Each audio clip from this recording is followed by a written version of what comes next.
Yes Sridevi Vijay Kumar గారిని ఇప్పుడు మాట్లాడవలసిందిగా కోరుతున్నాం. అందరికీ నమస్కారం. Bad boy Karthik April 17th థియేటర్స్లో రిలీజ్ అవుతుంది. చాలా హ్యాపీగా ఉంది finally cinema వస్తుందనేది.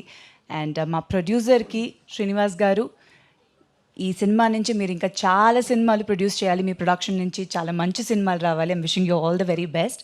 And my entire cast and క్రూకి చాలా thanks. Entire journey was a long journey, ఒక మంచి ఎక్స్పీరియన్స్. డెఫినెట్గా ఈ సినిమాలో ఒక మంచి క్యారెక్టర్ నాది, మీకు చూసిన తర్వాత తెలుస్తుంది. అండ్ శౌర్య గారు, ఆయనతో వర్క్ చేయడం first time, but such a talented actor and చాలా ఎంజాయ్ చేశాను వర్క్ చేయడం. రసూల్ గారు, thank you so much. So మీరందరూ తప్పకుండా సినిమా చూసి ఎంజాయ్ చేస్తారు అండ్ మీ బ్లెస్సింగ్స్ మా సినిమాకు ఉండాలి. Thank you so much. Thank you so much Sridevi garu. Very much looking forward to see you in the film. And yes, ఇప్పుడు మన బ్యాడ్ బాయ్గా కనిపించబోతున్న గుడ్